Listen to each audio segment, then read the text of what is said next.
Hi, this is Karene-Sean with another one of our OELL interviews.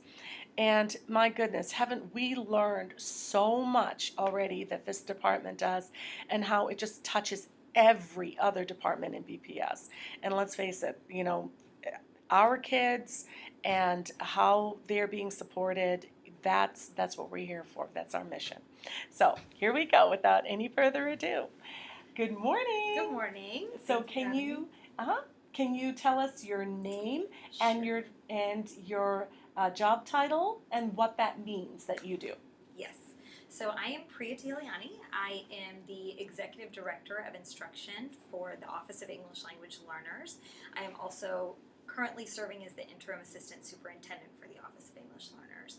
And what that means is that I really am, you know, before it was mostly focusing on the instruction, so where we're looking at good best practices for instruction for our English learners.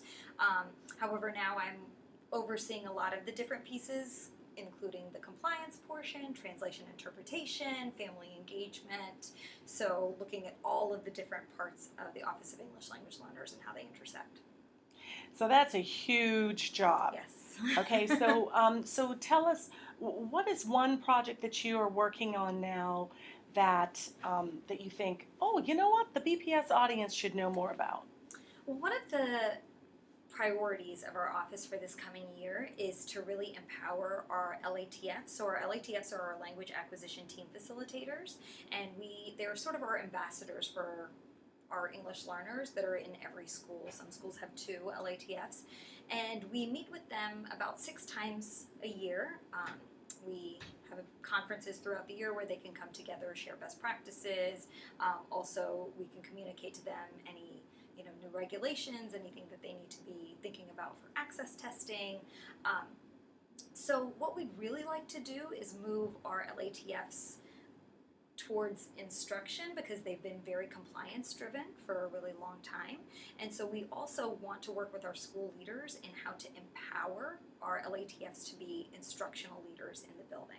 Because again, the principals, they have so many different things on their plates, and the English learner population is so large that we figure that this would be a great way for them to leverage their LATFs to really be more hands-on about the instruction in their schools for English learners. So the LATFs then they will help support regular classroom teachers, ESL teachers. Is that what you're saying? All of the above, yes. And definitely with our general education classroom teachers who are serving our English learners, they all have their SEI endorsement, but they didn't necessarily train in order to teach English as a second language. So they have a lot of those retail strategies, but again, learning how to utilize those on a daily basis, remembering to access them and implement them in class is slightly different than taking the course and making sure you're SEI endorsed. It's about making it an inherent part of the process. So really supporting not only our ESL and SEI teachers, but also, yes, making sure that they are in touch with our general education teachers and helping them to work with our English learners in class. Oh, absolutely. To just embed those best practices as daily practices Absolutely. in the classroom. Mm-hmm. Absolutely. Okay, and so in terms of the compliance piece, where are we now? I mean, what can you share with us about that? So we're doing great, actually. So we are 75% in compliance for our English learners. So we've made some huge strides over the last few years, going from, I believe it was in the 20 to 30%. So we are, and of course our goal is to get to 100%.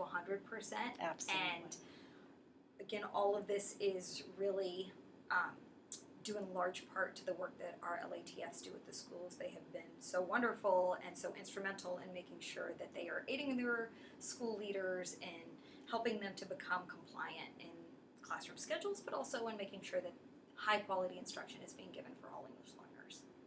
Oh, absolutely. Yeah. Well, this is where my heart is. So for me, it's so encouraging to hear about how much progress has been made, and this is one of the benefits of something like Workplace, being able to share this video where staff all across the district will learn, you know what, we are making strides. Hey, there's a reason why you're being asked to do a little bit more, and fill out that form, and just making sure that the students are able to be tested. And oh yes, don't forget, we do need to have those objectives very clear up on the board and embedded in those lessons. So that's just so good to know. So speaking of workplace, how do you think that your office might be able to utilize workplace? So, as we were talking before, we've started to move towards webinars. We know that it's just more practical for our instructional leaders and for LATFs to be able to access this information from their school rather than having to come to bowling, or for us to all meet centrally. Plus, it's always nice too to allow them to have those resources even after we've met centrally and they've had training on them, so that they can go back, they can refer to those resources and bring them back to their schools. So one of the things that I think would be really useful is to making sure that as we're moving more to webinars, to live stream them on Workplace would be wonderful, because then again we can make sure that while we are communicating directly with the LATFs, again, our LATFs are our ambassadors for our school, and so we really need to be able to give them the tools that they need in order to communicate with their schools. Also, another amazing thing about Workplace is that when we were first piloting Workplace, the OELL department was going on to create, a group for, best practices for EL instruction, and we saw that teachers had already gone ahead and created one. So it was wonderful, because there are several teachers all around the city who have been instrumental in the work in this state as far as coming up with our next generation ESL curriculum. So for example, there are teachers at Brighton High, teachers all over the district, and they had already gone on and started sharing their resources, started connecting to other ESL teachers, and so it was great to go on for the first time in central offices and see what we already know, which is that they already have those best practices out there and they're already sharing them, but to give them that space, since they're not here in central offices, to actually share them on a broader scale. Because as we know, when we're in the classroom, you're sharing with the person next to you, you're sharing with the teacher across the hall, but to give them that platform to share with all of the teachers in Boston Public, I think is really valuable. Excellent, excellent. So, so moving forward, do you see anything that's coming this next academic year that you're like, this might be something where we might want to maybe showcase it? Absolutely. I would think the beginning of our new dual language program, so the Haitian Creole dual language classroom, the K1 classroom, is certainly something that we want to make sure. We are so proud of it, we're so excited about it, and we want to make sure that everybody is aware that it's happening, that the community is aware of all of the wonderful things that are happening in these classrooms. Also, because the hope is that we are going to expand our dual language offerings. So even though this is our first Haitian Creole classroom, we're hoping to move to other languages that we don't have dual language programming for. One of the goals of the Office of English Language Learners is really in promoting bilingualism and biliteracy, and so we really want our entire system and our entire community to value language as an asset and really look at it with that asset mindset, and start to integrate this language learning more into all of our students' lives and not just the lives of our English learners. So absolutely, and I think this is going to be huge in making sure that people are excited about the prospect of learning a second language, even if that language is in English. I think that's just wonderful. And please, post pictures and live stream on Workplace, because we will all want to see that, and and celebrate with you and your office. Yes, we're very excited. Thank you.